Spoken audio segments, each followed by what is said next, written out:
What's going on, everybody? Welcome back to the Beyond Ordinary podcast, where we connect with great people doing great things to inspire you to do the same. I have another banger here with you today. I'm on my podcast collab. I got Anthony Weaver here today from the About That Wallet podcast. How you doing today, good brother? Hey, I'm doing well, man. Thank you for having me. No problem, no problem. Yeah, we have a jam-packed episode. His podcast is all about financial literacy. And so if you like money, you might want to stay tuned.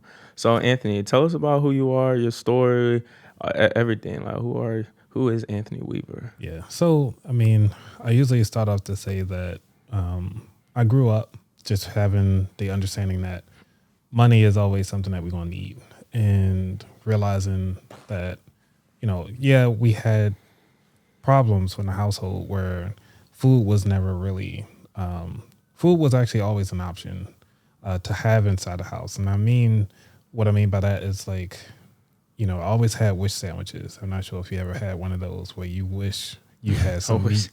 You wish you had something in between the loaves of bread. You get very creative when you're very limited, to the point where I used to have like buttered toast, and I learned how to toast bread differently using the broiler and the oven, because we didn't have a toaster. So it's just one of those, you just got to learn how to use the oven. Grew up in a time where roaches were everywhere. Turning out the lights when electricity wasn't always on. We would actually go to the mall or to somewhere outside the house just to get AC during the summer times.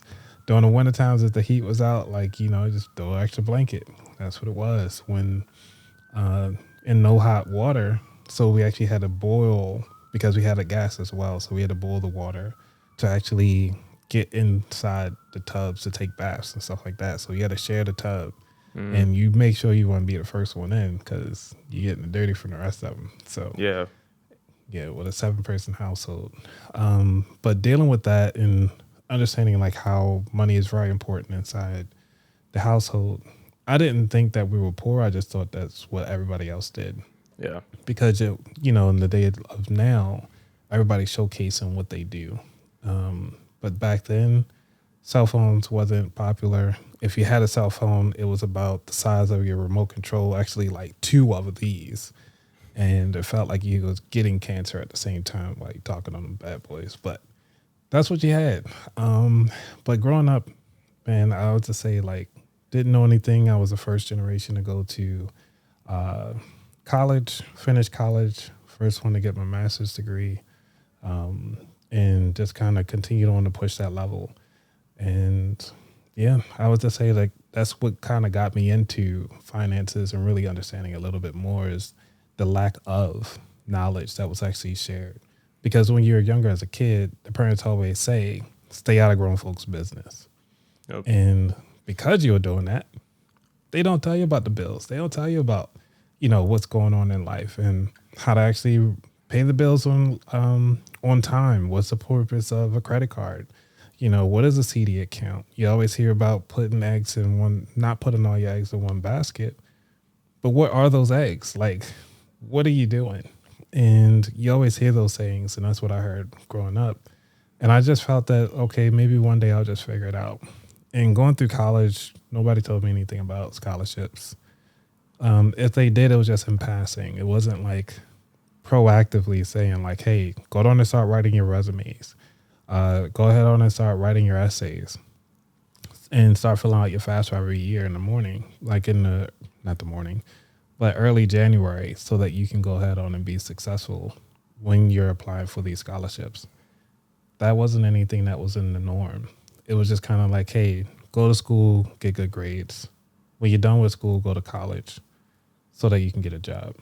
And that was all that was hounded into me going to school.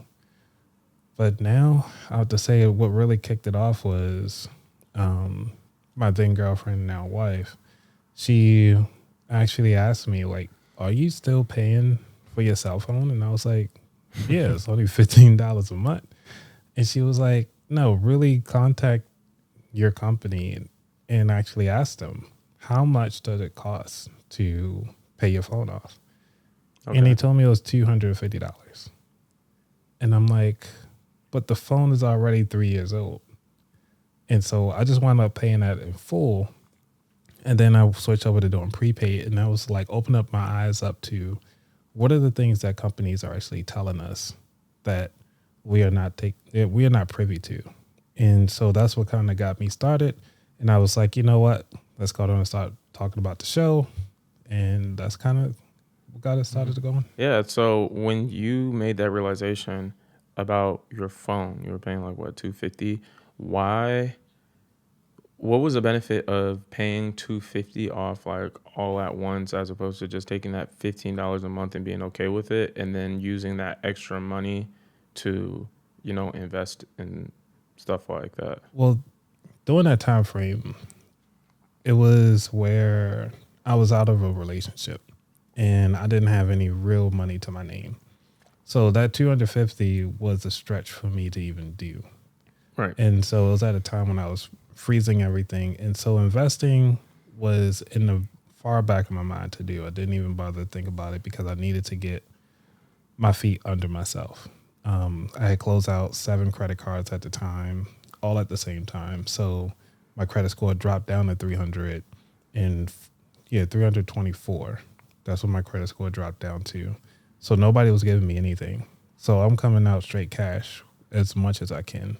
And so talking about investing, that was far beyond anything that I could do. And I'm already invested with the 401k with my job. So that's my investments. So where'd you get the extra $250 to pay off that phone? You know what I mean? Like, Yeah. Because I was also bartending at the gotcha. time frame on top of doing my regular job. For sure. And then what was your regular job? Regular job, it was just help desk. But for government, it was just a help desk for the government. So income wise, I think around that time frame was about, I would say about 50,000. Yeah, about 50,000. And then so I picked up a job as a bartender and kind of do that as a supplement. And then were you a teacher at any point, or? That was before all of that. Right. Okay. Yeah. So I did have an how's undergrad your in teaching elementary experience? education. Oh man, I have to say I hated it at first because I hated the kids. But, Really? Damn. Yeah, I did not want the kids to touch me. That was one of the things. So it's like, you Touch guys you? are. What you mean? Like, Well, they got dirty fingers. Like, oh, have you been I around was- ball games? I mean, yeah, but I was saying, why were they touching you to begin with? Like, what? Well, as a teacher, they want to come up and show you things or Oh, got you. be excited to see you, want to give you hugs. Like, no, I'm good. So I was just kind of mushing most of the kids at first. But they grew on me after I got to know them a little bit more. Right. And so, yeah, I'll say I missed them because I was actually teaching 1st, 3rd, 7th, and 8th grade. Oh, no. So, but I always 3rd told grade was myself, a sweet spot. I always told myself if I was ever a teacher, I damn near have to do high school because I don't know if I have the patience to teach the little ones. You know what I mean? Like, they're still learning. They don't really know right from wrong. Like, it's like, yeah, I'd have to teach high school, me personally. Think the opposite, though. Really? They worse in high school. Every teacher I talk to says the same thing. They said, "Oh, they're gonna try you and stuff like that because they're older." And I'm like, "Huh? Okay, I never really thought about them like that." Oh yeah, you think about your life on the line most of the times because then you hear stories. Like I was even when I was doing middle school for 7th and 8th grade, one of the kids actually beat up another kid, blood all over the center corridor. The kid that had blood all over the place got sent home. The one who did the fighting, who instigated and started the whole thing, he wound up going home as well, but they allowed him back, not the person that was actually bloody on the floor. So now everybody's looking at him as the golden child, like he can get away with everything. So it changed the dynamic of the school completely, especially if you don't know the system. Exactly. I can only imagine, like, everybody's like, oh, wow, we could beat people up and get away with it. Yep. Bad precedents. You don't want to do that as a school. So, yeah, I didn't think about it like that. But since starting your podcast, you grew up not as fortunate. Now you have your podcast. How has your view on money changed? My view on money has changed in the sense that I feel as though it's more of a tool and it provides access and opportunity to allow me to do whatever I really want, and look at life a little differently in a sense of, okay, either I can wear my money I can invest my money, or I can utilize it to help me get the things that I want. And that's how I look at it now. Dope. And then, are you currently monetizing your podcast? Monetizing, the funny thing is, I love this, is that when it comes to monetizing a podcast, there's so many different avenues you can get money from it. So either if you see like the mug behind me, for those of you who are watching this, not the thumbs up, but the mug behind me is actually part of the brand. So actually you can purchase those. That's one way to kind of support the podcast. But do you mean monetizing for our sponsorships and everything like that? Either sponsorships, ad revenue, if you have a business that is tied to your podcast, really just anything. Yeah. So getting money, it comes in all forms. So either from merch, or it can come from, let's see other things, from speaking engagements, because that's how I actually do some of those as well. And then, just people who really just want to support the podcast, they can always go to the website and actually click the donate button there as well. So yeah, speaking of speaking engagements, I saw that you are going to be speaking at FinCon. You want to tell the people like how you got that opportunity? Yeah, I spoke at FinCon last year. This year, I haven't heard anything yet. I'm still waiting. Gotcha. And I spoke at Podcast Movement, and I spoke at PodFest for the AI Masterclass. And I'm actually just recently got accepted to speak at Afros and Audio in Baltimore. Oh, how'd you get those opportunities? How'd those come about? Just apply. Really? To be honest, yeah. You got to apply. However, when you're applying for these gigs, you got to think about it. What is it that you want to learn? And the things that what is your unique story when you apply for these? And also it's more of like, what is catchy enough, but also long lasting after they listen to your story to continue on to be successful in what they do. So keeping that in mind, when you were applying, what were you trying to learn from these engagements? Mostly my engagement is to kind of focus on consistency, because a lot of people that I listen to who started podcasts don't podcast anymore. Or they changed the whole dynamic, or the group broke up, and like how they say the fat boys break up, and every day I wake up somebody got something to say. But during that time frame, it's like how to help other podcasters to be successful in their consistency, still find a joy in doing it, and really add value to the people at the same time. So that's pretty much what I focus on. And because I've been doing it for so long, and I didn't realize that because I do 2 episodes every week, that's considered a lot. Some people only post bi-weekly or even once a week, and some people even do once a month. So it really depends. Yeah, for sure. I was watching Chris Williamson's podcast, Modern Wisdom. He was talking about how 90% of podcasts, of like active podcasts, only make it past episode 3. And he said 90% of those podcasts that make it past episode 3 only make it to episode 20. And so basically, if you have a podcast and you're currently podcasting and you have more than 20 episodes, you're essentially in the top 1%, which to me is just so crazy.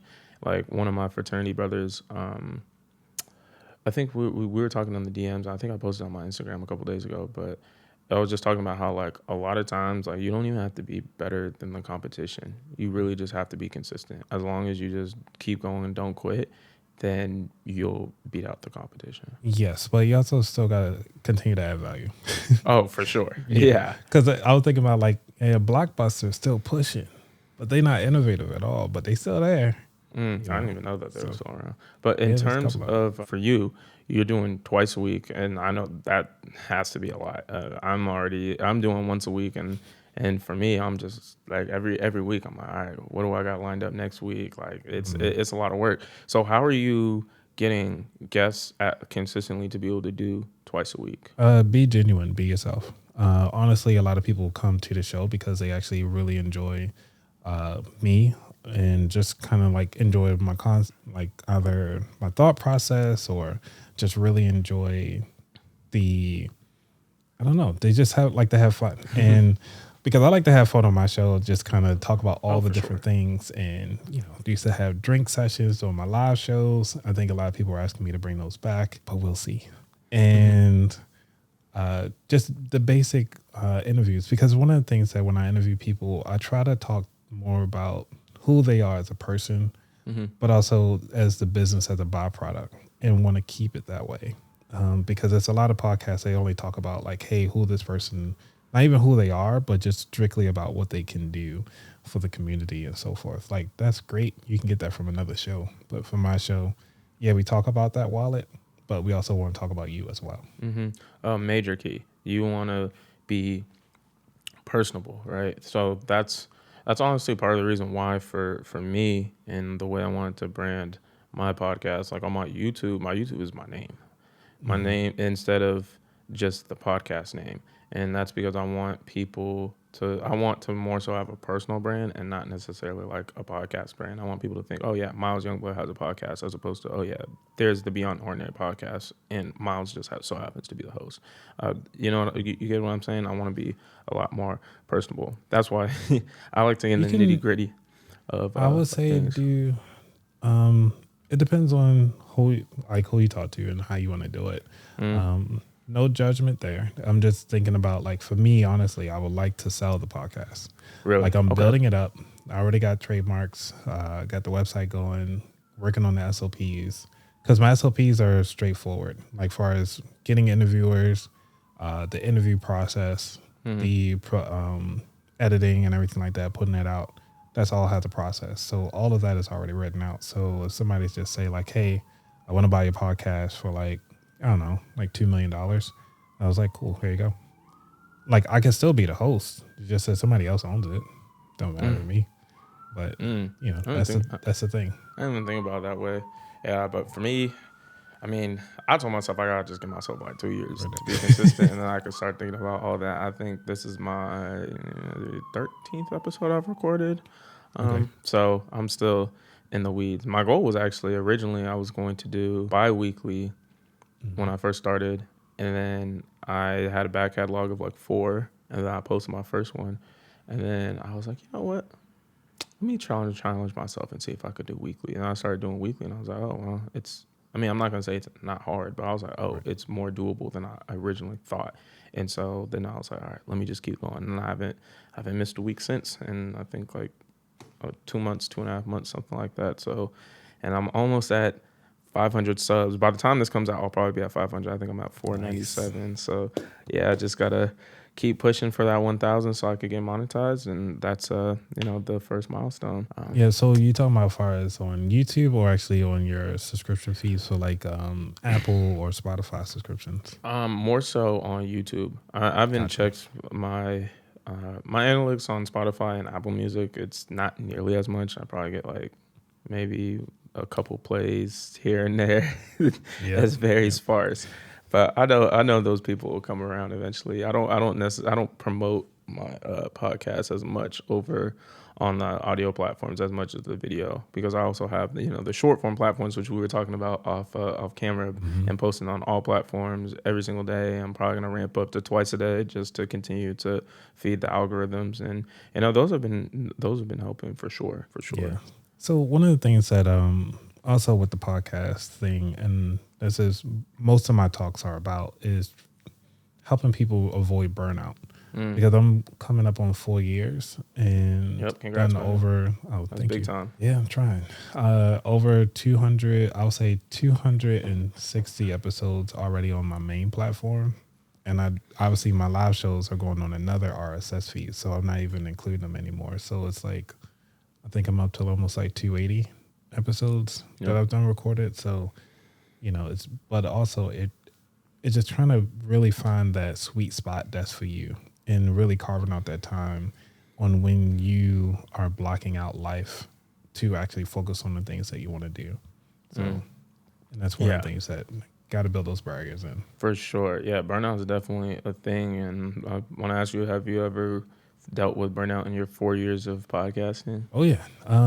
There was I did a 3-month break. Okay. And my numbers dropped dramatically. So, in trying to bring those numbers back up, because I think I was doing about 260 episodes. Not 260 episodes, like 250 downloads. I was getting around that on an average, like right per before week, I stopped. Per day? Per day. Oh, wow. Oh, that's actually really good. Yeah, and then it dropped. So now it's like how you said, you got peanuts right now. But it's okay. I'm bringing up awareness and got to do the podcast tour. Gotta love it. Oh, for sure. Yeah. Like, yeah, these platforms really were just once you get on that, I think they call it like the YouTube hamster wheel. Like once you get on, you basically can't get off because you know that if you get off, then it's just over. I was just talking to Prez, the investor. I did an interview with him last week, and he was telling me about how he did. I think he was doing like maybe weekly live streams or something like that, and it was like, yeah, I missed 1 week, and then I came back the next week, numbers wasn't there, and I'm like, damn. That's why I'm trying so hard to continue this momentum and not miss a week, not miss a beat or anything, because I don't want to have to set myself, 3 months back, 4 months back because I missed like 7 days. You know what I mean? Yeah, I would say one of the things that's been helpful for me is actually taking people off the platforms and actually create your email list. If you don't have one, I'll say Nice. highly recommend one. I'll shoot you my referral code after this. If you need a mailing platform, Yeah. Oh, yeah, definitely. I for sure have thought about that. Yeah, I've thought about that heavily. The only thing for me is that I just like, I don't know what I'm gonna put on my email list. Right. You know what I mean? Especially because I do have a business, right, where I do help creators grow on YouTube, but I know that the vast majority of my audience is not my ideal target. You know what I mean? So it's not like I'm selling like t-shirts or anything, which it's like, okay, cool. If you want us to buy a t-shirt, you can buy a t-shirt. So obviously, well, that's on a monetization tip. But even if I was to just have a general email list because I just want to keep people engaged, I don't even know what I would. Well, think about it. Like, why do people even listen to your show in the first place? Like, what is what is Beyond the Ordinary podcast? What is that emotion? Is it selling to the people? Your audience will tell you exactly what they like. Even if you just do your first one, just to say like, hey, we're doing an email list. You can even start off with a poll just to kind of say like, hey, these are the things that I've already covered. I got more in the chamber ready to launch. Can you take a couple minutes, fill out this survey to let me know so we can continue to add more value to you. And then they would just throw in the numbers like, hey, how often do you listen to it? Do you listen in the shower or while you're doing things? Or do you listen to it while we're driving? What platforms you listen to? Like, really dig out your demographics, because that will really help you out cater to your audience. And then because of that information in the age of AI now, because I didn't have it when I started it, you can actually take those analytics and actually send it over to any AI platform that you want and actually say like, hey, can you come up with a newsletter based on this information and with the demographics? And then they would actually spit out something pretty cool. Like, say, like, what is the topic that you're thinking about? Like, hey, can you come up with a topic for this demographics that people are having issues with? All right, cool. Now create some how-to things. You can actually just say like a how-to session. Then you can talk about like, what do you got coming up? What conferences do you going to? You can talk about if you're doing healthy eating, or you got a new guest that's coming on that's talking about podcasting. You're like, hey, if you want to get into podcasting, hey, we just did an episode on this. Based on what you guys told me, go on and drop that inside the newsletter. Because then you're giving people exactly what they wanted. Pretty much what all our phones, even though they always listening, people are like, hey, I just talked about this. This is the perfect thing that you're doing. You're actually listening to your audience, giving them what they want, and then sprinkle in the little things that you wish somebody would have told you, and going forward. So, and also I would say is sign up for other people's newsletters just to kind of get a feel of what other people are putting out there. And I'm sure you get in Target newsletters. They be like, hey, we got a new thing today. Got a sale today. For sure. I'm on I'm on Chris Williamson's newsletter, and his is I really like his. He was doing what you were saying in terms of like letting people know, hey, these are the guests that I had on. So I think at the top he'll put like something that he learned from the last episode or something like that, like some sort of topic. But yeah, I'll probably take you up on that in terms of starting my newsletter. I don't know. I thought for me, I was like, I don't know. I felt like I wanted to wait until the podcast grew a little bigger to start the newsletter, but I just might as well just start. start now. But that's honestly a perfect point that you just made in terms of getting people off the platforms because, and cancel culture. Well, right as of right now, it was 30. It's like the 31st. We got just all kind of crazy things going on, like with Mr. Yes. Beast. I don't know if you've heard about what's going on with Mr. Beast, the number one Mm. YouTuber. Oh man, bro! Literally, just type when we get off, type in Mr. Beast. And you probably don't even have to type anything else. Just type in Mr. Beast and you'll see. Like he's got some serious problems on his hand. And me and my friend were literally just talking about it. But I don't think he'll get deplatformed. However, there are people such as Andrew Tate that have been deplatformed, and if they do take away your your YouTube or whatever for whatever reason, then at least you have like your email list that you built up for 4 years. And I'm sure your email list is massive after 4 years, and you could be like, hey, I'm starting. I didn't start. I didn't start when I was in the beginning. Really? I just recently started my email list. Say like last year, but I've been slowly promoting it because I used to do every week, and then I was like, it's too much work because during my break, putting out these episodes, and I got to hurry up, figure this out, do the blog thing, and then try to create a newsletter at the same time of the episode I just did. I was like, you know what? Monthly newsletter. That's what everybody's getting once a month. Oh, sometime in that month. But I'm not going to say when. But and then also you can use the AI tools to say like, hey, what day out of the month is a good day to actually promote your newsletter? Mm-hmm. Yeah, like I said, AI's been really helpful. I didn't even think about AI for our newsletter. I'm definitely gonna have to jump on that wave. But what I'll end up doing is probably when I hit like 500 subs, I'll be like, oh, I hit 500 subs. I'm like sign up for my newsletter and I'll give away something just to incentivize people to join originally, and then I'll probably do it again when I hit 1,000 subs just to give people on the newsletter. I don't know what I'll give away, but I'll give something away just so that way I could have that intellectual property. Yeah, I think one guy, when he was building his newsletter, he was giving away a whole podcast room. So like you get the mic, the stand, the lights, and everything like that. Oh, no, I think about. Are you talking about? Damn, what's his name? Chris Kimball. Omar. Oh no. Oh, yeah. You might be thinking of somebody else. Chris. I think his name's Chris from Think Media. I remember. Yep. Okay. That guy. Yeah, I saw. Yeah, that's a man.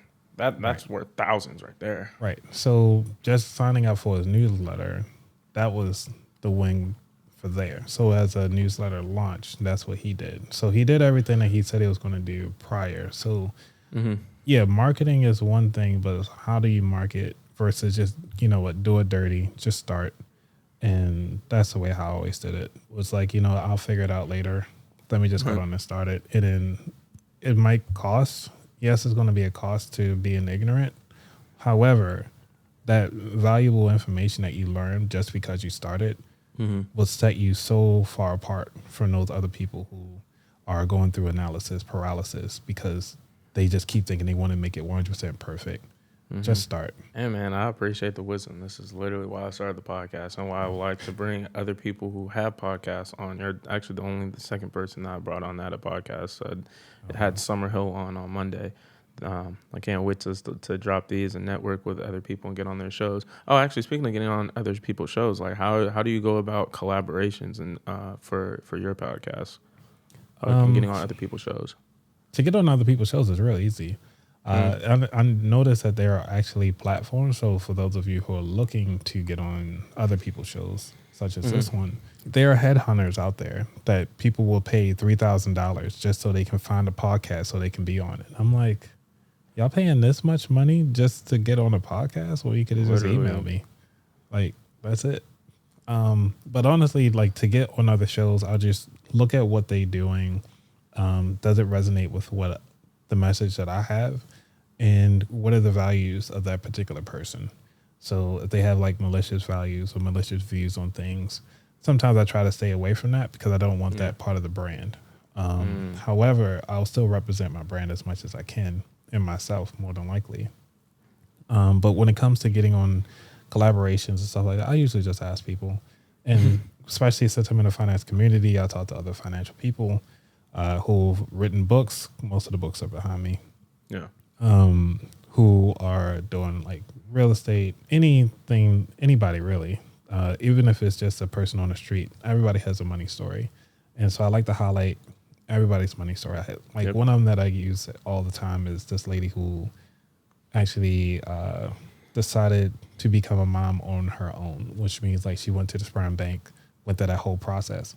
I didn't know that health insurance will cover some of that, but they did. I didn't know that, the process, what it is, and what does it take to be a mom on your own and Mm-hmm. stuff like that. So it was actually a pretty good story that I like to use as an everyday person that comes on the show because I don't really need a business, but it's really about the stories and Yep. how we use money on that on a day to day basis. Yeah, anybody that can come on that has a good story. I mean, that's really what people resonate with. I mean, you could talk about whatever topic you want, but as long as the story's good, the person very energetic, and people are bouncing ideas off of each other, like it'll make for a good show. But one thing that you had mentioned is you like to talk to people that have money stories. So, like, what is your worst money mistake that you have made? I have so many. So I'll say as of late, it'll be to try to get into real estate. That's my worst money story. Only because I went in with one strategy, not realizing that the environment has a bigger impact on the strategy that's being utilized. And what Okay. I mean by that is that I went in to try to make money off of each door. In the DC region, DC is pretty high as far as housing. And I bought a duplex, not looking at the rents that's in the area.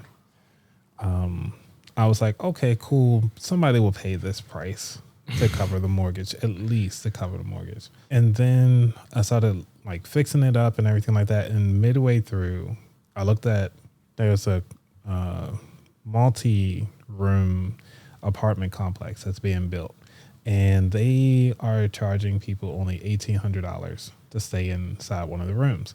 New amenities, pool and all that stuff like that, walk your dog and everything. I was like, I ain't got none of that. This is just a regular house. Mm-hmm. It's a duplex. They ain't got all the fancy whistles and everything like that because I don't have fancy whistle money. So I was like, yeah, this is not going to work. And then try to sell it. Nobody's buying because the interest rates had went up too high. Yep. And so now I'm stuck with the bag of, doing credit cards to try to, with 0% interest for 18 months, trying to get everything working.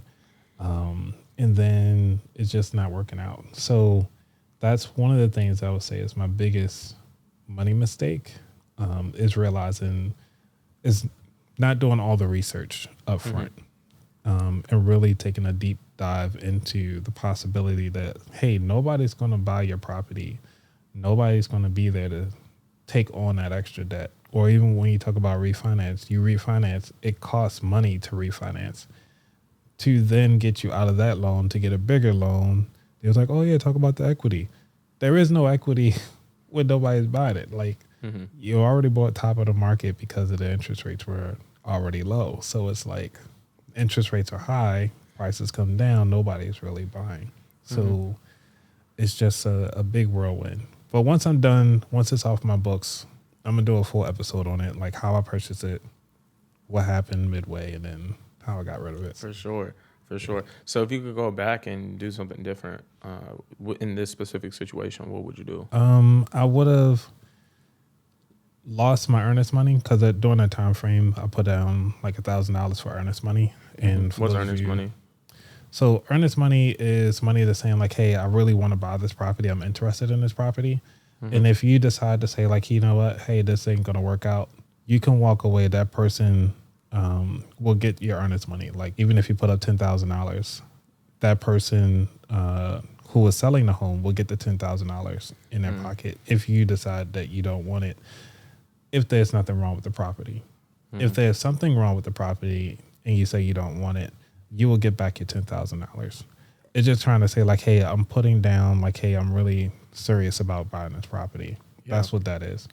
I would have, me personally, what I would have did back then was actually walk away from that earnest money because it's only like $1,000 that I put down, and actually got a property in Maryland that was a duplex, and It was half the price. So I should have did that. But it is what it is. Yeah, definitely. What about Baltimore? Because I remember I think my friend bought like a property over in Baltimore for like $1. They had some sort of program that they're trying to fix up a bunch of like rundown homes. So with that property, it's a back and forth because there are different programs. You have to actually make sure you qualify for those programs. If you were to do it you have to say you're doing it as a dollar home, but you have to say that you're going to move in it. And when you actually go to move in that property, you're saying that you're going to stay there at least 5 years for that property. Now, you can actually get it, try to flip it into like a duplex if you wanted to, depending on the type of property that you purchase. But usually those dollar houses are like they need a lot of work. And you have to come to the table with a full plan on how you're going to rejuvenate that particular property.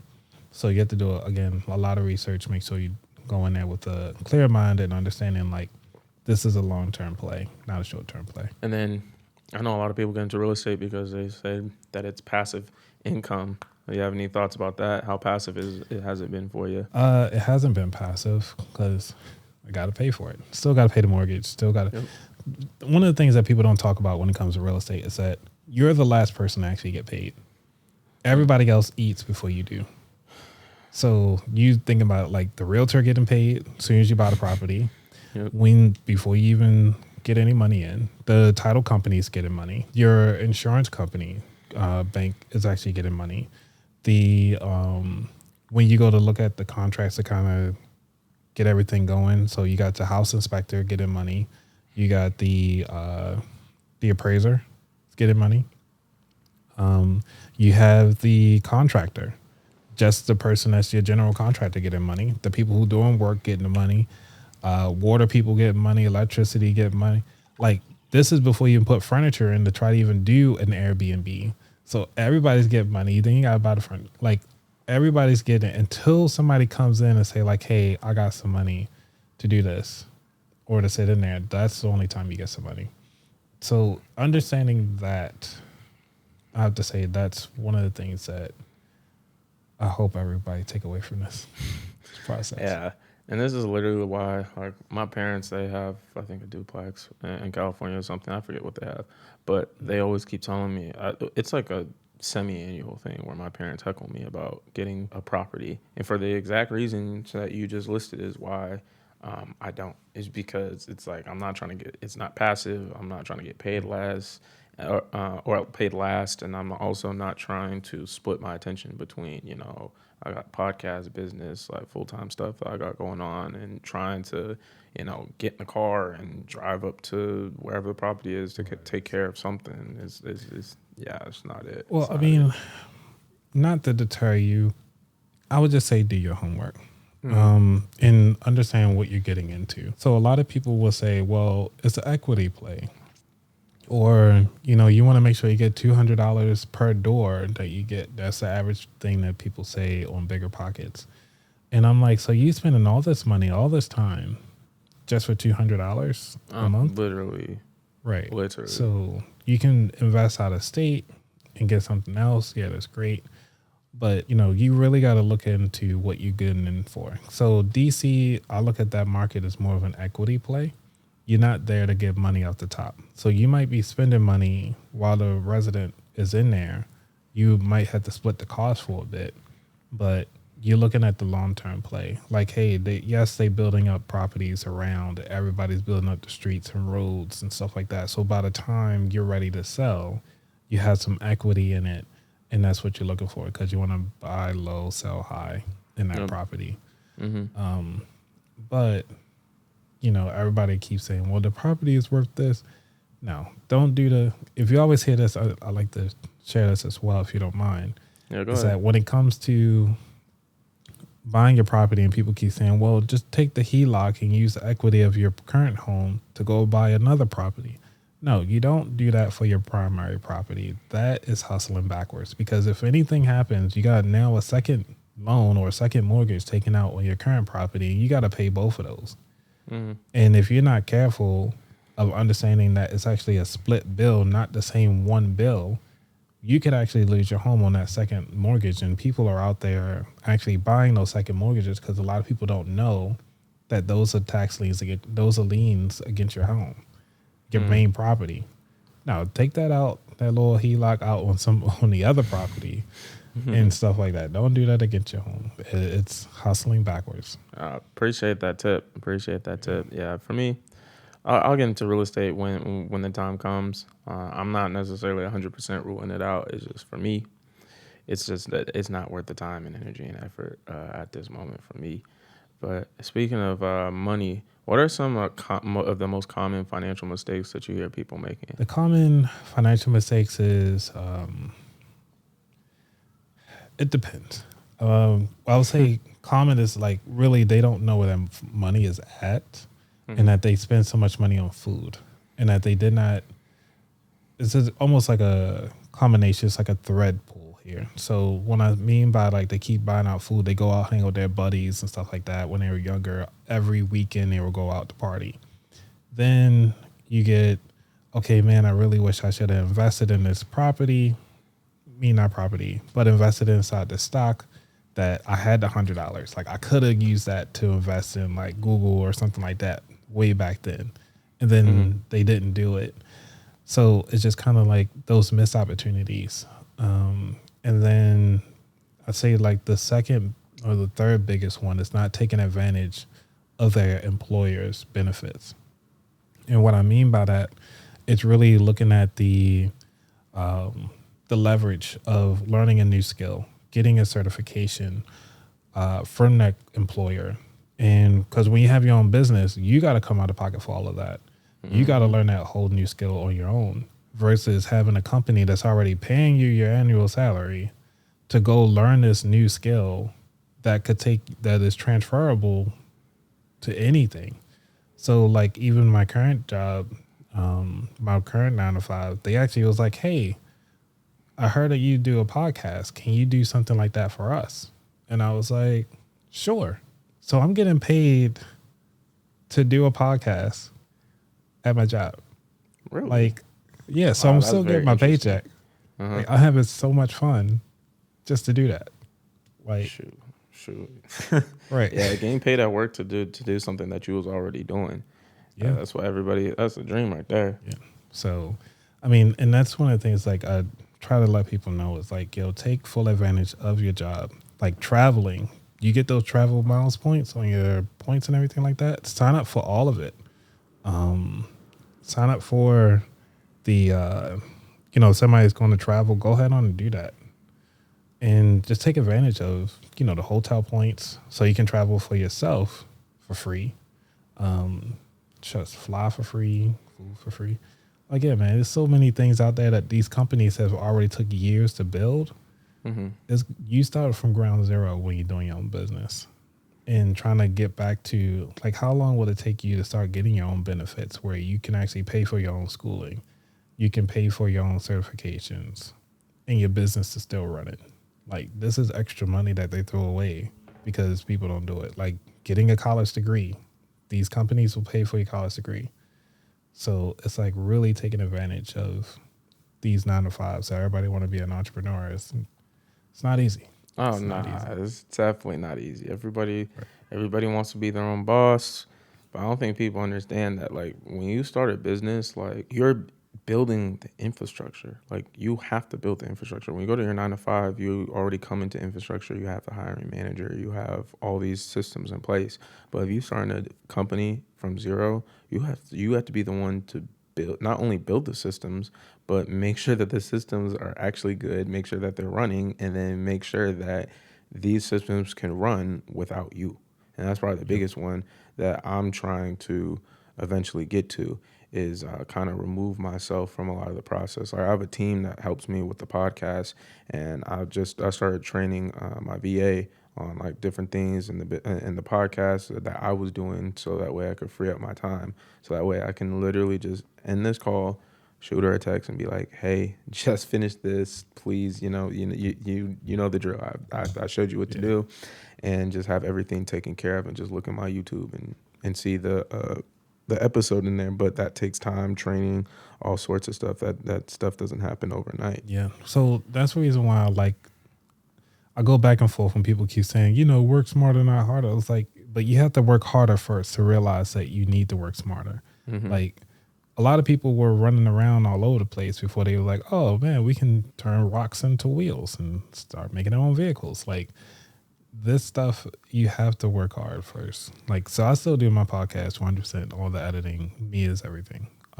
But because of the systems that I have in place and the time barriers that I put in allows me to do that. Right. Granted, I could outsource it, but I'm like, it's not going to take me that long to do once because it's my systems, the way how I got it set up. So, and that's good that you got a team that you recognize it, but also it's like to each his own and to realize money, I think we always say it's personal finance is personal. So, you can listen to me all day. For those of you who are listening and watching, it's like, it's just what I like to do. I mean, you gonna do you, but hey, this is my story. Exactly. Yeah, and I have to pay my team, obviously. So for me, it's just worth it for me to pay my team. Other people, it's not like even in real estate. Some people have property managers because it's worth it to have a property manager. Some people want to save the money and do it all themselves. It's really just personal preference. So, and then what financial habits have you picked up that has taken you to the next level? I like these questions because it kind of remind me of my own questions. Mm-hmm. The money habit that took me to another level is to pay my bills and be happy to pay my bills before I go have any other entertainment. And what I mean by that is like be happy to pay out the credit cards, put them back down to zero every time I use them. Sometimes I even check my credit cards 3 times a day, 4 times a day, just to make sure nothing gets, charged up while I'm not there and stuff like that. So I always pay off my credit cards in full at all times. Right. So that's my thing. That's a habit that really took me to the next level. It's understanding that. Mm-hmm. And then do you recommend, so I was watching Graham Stephan's video one time and he said that it's better to pay with debit as opposed to credit because you just naturally pay more when it's not your money. What are your thoughts about that? That's only for people who are not mindful about their own finances. Mm-hmm. When you're not mindful about it, yes, you will spend more. Ultimately, because with your credit card, because you can't pay that credit card off in full when you're overspending. And that would actually put you behind on bills and paying things. And you start paying other people late and everything like that. It has a full trickle effect until you can actually pay everybody off together. So that is one of the things that I would agree with him on. That's only for the people who are not fully aware of their finances. Because for me, I love credit cards, mostly because in case like somebody stole something or you say if you bought something from eBay and you never got the product or whatever, and the person you trying to work with that person and they not giving you your product or whatever, you can just call the credit card company and be like, hey, they didn't send me the product, and then they'll refund your money. So it's straightforward. Oh, for sure. Like I have USAA, shout out m.youngblood, my dad for that. But USAA, like, oh my goodness, they're the best, especially like with credit cards. Like I'll never forget one time, like I had a dispute for like a train ticket or something. I put it in, I looked down on my phone and I got an email from them, from Amtrak, talking about, hey, here's your refund. I'm like, wow. And it was in like 20 minutes. I was like, wow. USAA does not play when you hit that dispute button. That's why anytime I'm about to make a speculative purchase, like, I don't know, this looks like a shady merchant. Let me use this USAA card just in case, because there's not been a single time I haven't been able to get my money back with USAA. Not a single time. They don't even ask that many questions either. They're just like, oh, fill this out, and that's it. Yeah, Mr. Wonderful talks about this. We'll talk about the credit card game. I think he said it like maybe 4 years ago. But he was talking about when you have a credit card, every time you swipe your credit card, you know they actually get a copy of like what is your available balance, how much you have available, and stuff like that. I know Even that. with your debit account. So if you use your debit card, for those of you who don't like credit cards, they actually get to see the total amount that's in your account that you're using for that debit. So the merchant actually gets to see that, and so just kind of be wary of that. When things are being targeted and they're always saying like people stealing your data. So if you're using a credit card, I think they only get to see, they get to see all of that because you could actually look at some of your receipts and you actually get to see, well, how much is left in this card and blah, blah, blah. With that being said, Mr. Wonderful would say is actually get like a little $5,000 card or something small card that you can use for your everyday purchases and leave your bigger cards for your bigger purchases, which makes sense. It depends on how you want to roll with it. But it will help you out to kind of help manage your money and make sure that you don't overspend on something that you're comfortable spending. Now, somebody be like, well, what if I go over my 10% usage? Just pay it off. Like zero balance is okay. It's okay to have a zero balance on your Yeah, I thing. was just thinking that when you said that you always pay your credit card off at every time you use it. I personally don't. Because I mean it's just a hassle for me like every time because I don't know, I feel like I spend money every single day or at least I spend money more days than I don't spend money, so having to go on my app every single time I spend and do that, and then sometimes like like when you use your credit card it doesn't always reflect immediately. You have to wait for like the transaction to actually go through to then like pay it off, you know what I mean? So It depends yeah. on the card. Yeah, because when it comes to some of the cards, it really depends. That's why I always set up notifications. So some banks or some credit cards only allow you to kind of set a notification if it goes over $5. I try to go as low as possible. So even if it's just $1, I'm getting a notification that my card was used. And so because I know that transaction is out there, I'll go ahead on and pay the card directly. Sometimes they be like, well, there's no balance. You can't pay that yet. So I got to, like you said, I got to wait a few days. But most of them, they usually kind of come up pretty quickly. Yeah, I didn't even know you could set notifications for when your card gets used. I should probably actually do that. I'll add that to my newsletter then.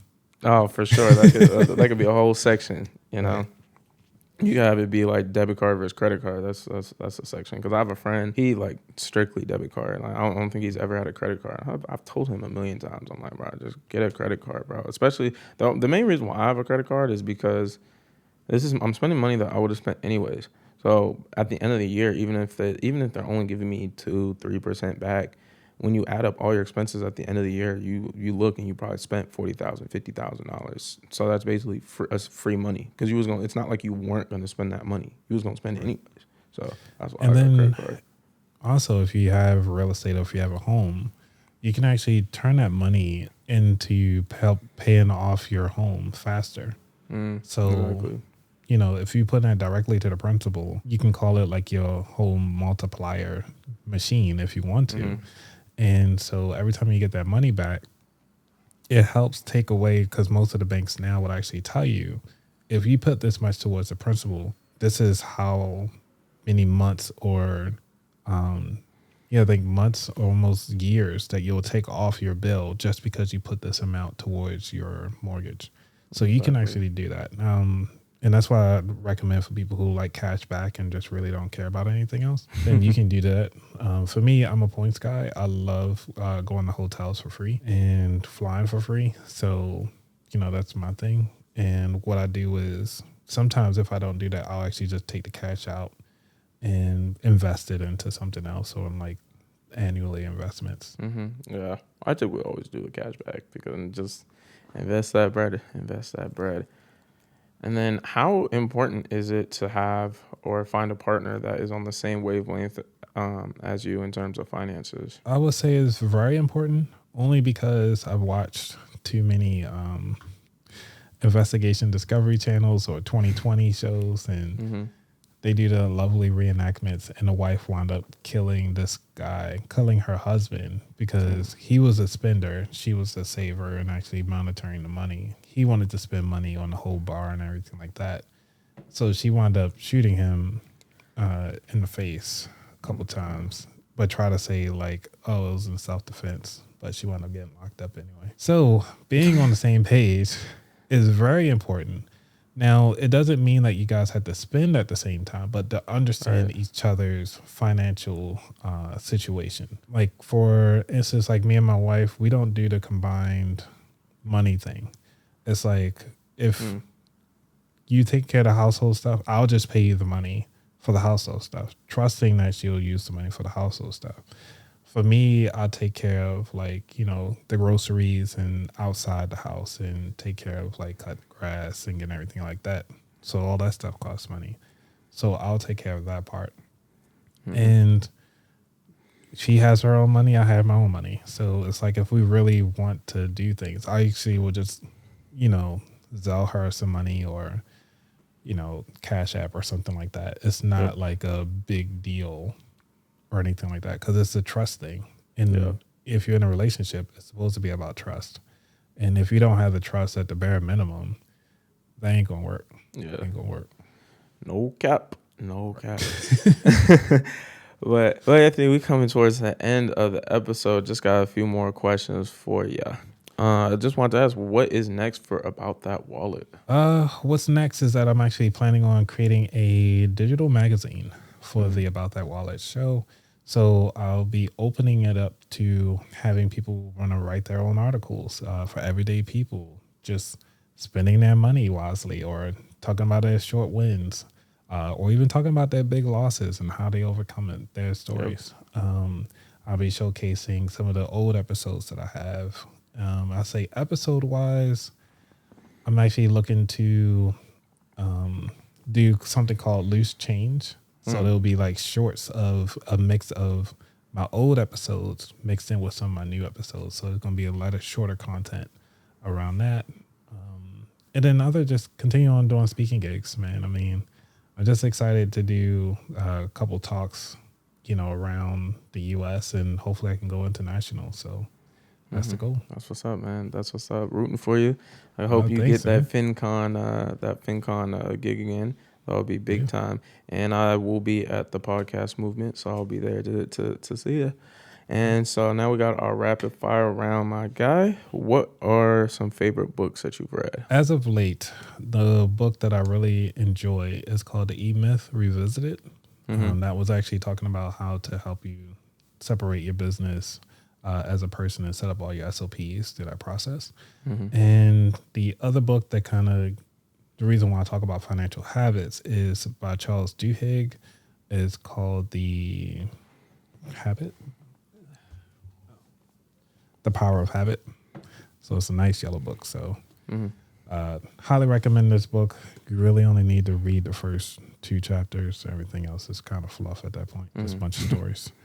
But yeah, so those 2 books I highly recommend. I can keep going on and on about books, but I'll say those 2 are like the big heavy hitters. There's a third one, but that's only from a podcast perspective, which is like The Art of Asking. It's a green book. Sorry, I got all these by the fingertips. So this is The Art of Asking by Terry Fatum. So I'll say those 3 books, if anything else, will help you out from a leadership perspective, business perspective, and also your everyday habits perspective. For sure. I'm gonna have to tap in with some of those books. And then audio or video podcasts. I'm an audio person, Okay. but it has to be over 30 minutes.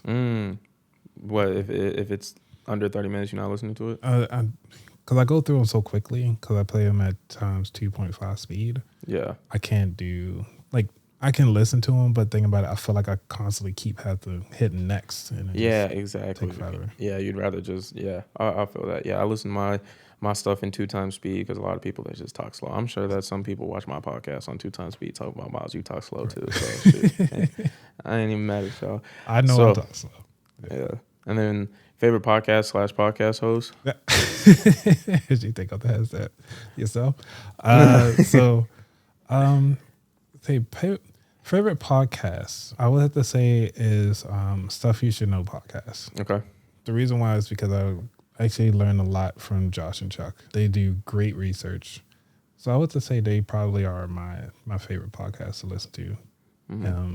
And I actually hold them up against anybody else's podcast, just from structure, the questioning, keeping the camaraderie, like really keeping the information entertaining for over an hour or so. Like it's really good. That's what's up. And then as a podcast host, right, you know, we learn from so many different people. What is the most impactful thing that you've learned from a guest on your show? From a guest. Wow. Oh man. There's so many things. Because I learned a little something from everybody. But I was to say the most that I've learned, man,